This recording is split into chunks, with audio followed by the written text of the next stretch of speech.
Strong visuals can be the difference between a breathtaking experience and well, the Scorpion King. In some cases, a bit of bad CGI is entertaining and even expected, like in old Doctor Who where it served up some real charm, or movie franchises like Sharknado and Anaconda that really shine through their janky special effects departments. But there's also no getting around the fact that big money movies have something of a responsibility to protect their most iconic characters. And when those characters have built up a legendary status from a previous film or the source material, any sudden betrayal by a rushed effects team trying to digitally remove a mustache ends up feeling that much more sore. Yes, we are still talking about that, and yes, it is still hilarious. But Superman is not the only poor soul sacrificed to digital hell, and he is far from the most beloved of characters to be undone by bad CGI either. If you were ever scared of Y2K, these monstrous renditions will have you wishing computers really were wiped out. I am the Windows 95 edition of Ash from What Culture, and these are 10 great characters ruined by awful CGI. 10. Agent Smith, The Matrix sequels. While Neo was the chosen one and Morpheus and Trinity were both legitimate badasses, make no mistake that the biggest standout character in The Matrix was Hugo Weaving's Agent Smith. His clip pronunciation, creepy government stooge getup, and faintly alien aesthetic made him one of the most recognisable villains of the movie century so far. The Wachowskis, clearly aware they had struck gold with Weaving's nefarious agent, brought him back for the sequels, giving Weaving even more license to perform. He added thick slices of ham, but Agent Smith's mythology grew with it. Were it not for the unfortunate curve of the VHX graph, he would have been one of the few unblemished things about the Matrix sequels. Sadly though, as Weaving's performance got better, the effects got increasingly worse as the directors sought more spectacular set pieces. The result was a human performance let down horribly by ragdoll physics and awful CG rendering that made him a bit of a laughingstock. 9. Jabba the Hutt, Star Wars: A New Hope, 1997 Special Edition.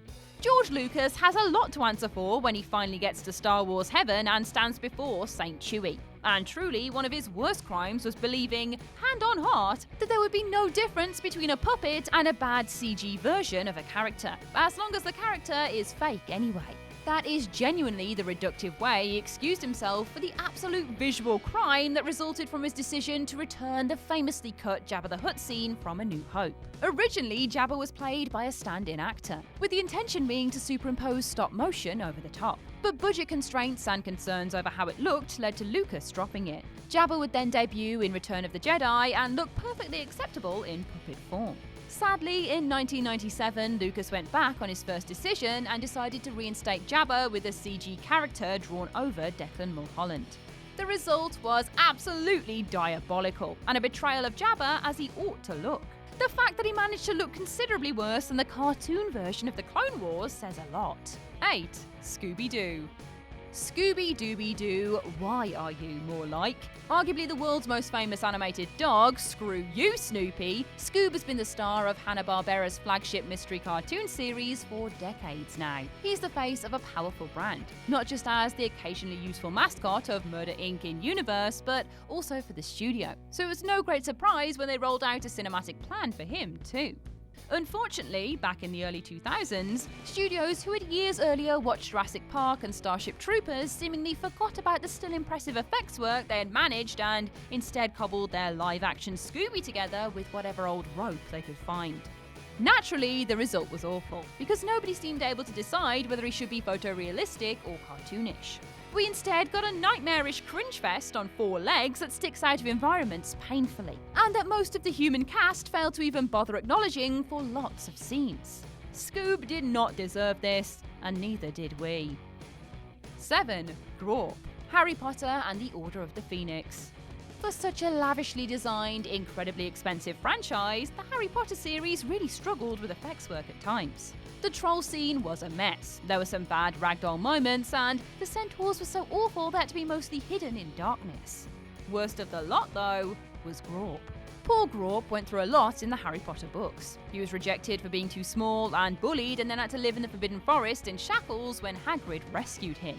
For the movie version to also have to contend with looking like a child's drawing of a giant was a step too far.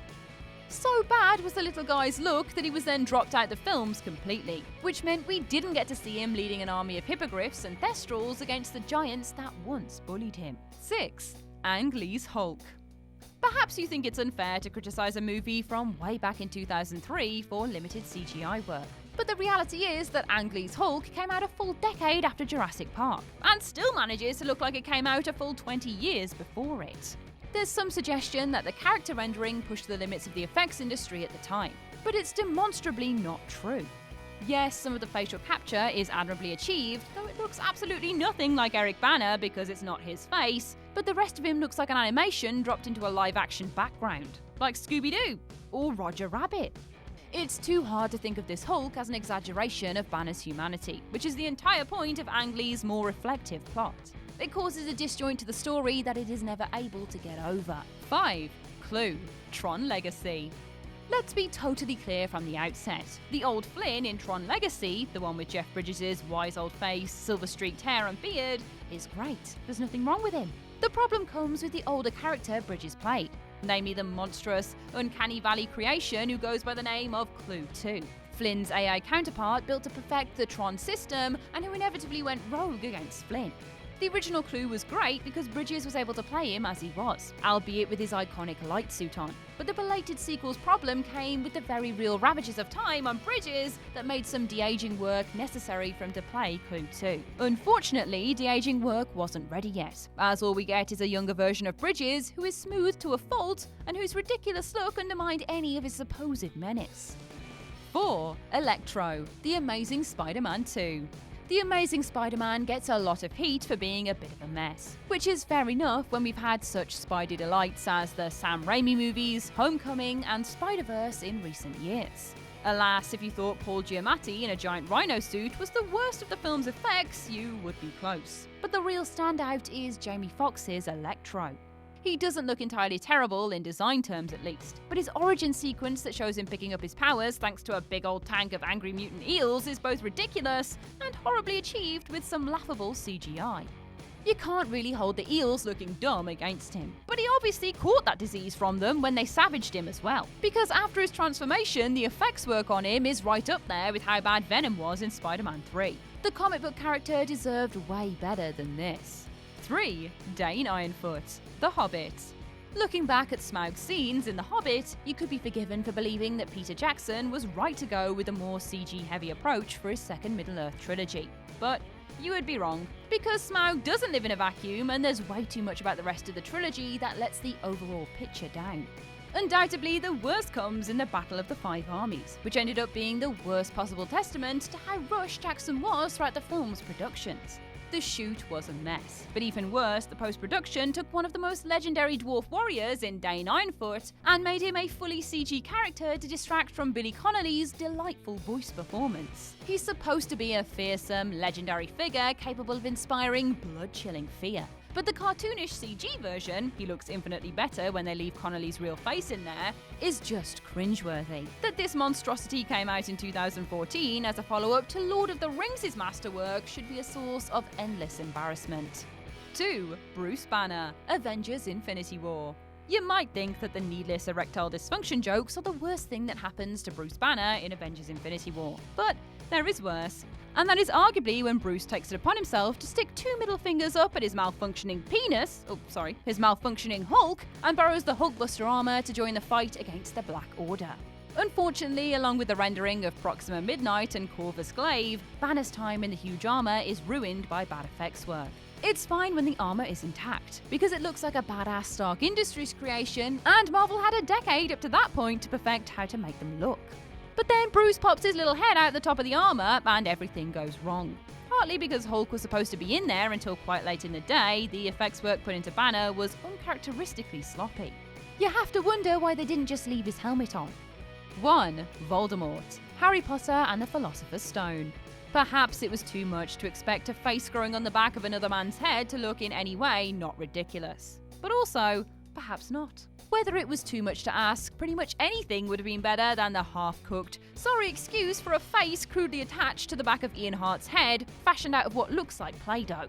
the render is bad enough. But for some reason, he has a full nose, normal eyes, and pretty much none of the features either described in the books or later used as the reference points for Ralph Fiennes' Voldemort design that debuted in The Goblet of Fire. If Warner Brothers could go back and do it differently, you can probably bet they'd snap your hand off for the chance.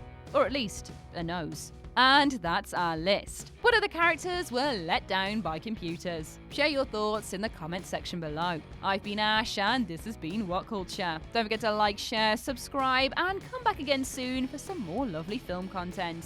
Thanks for watching.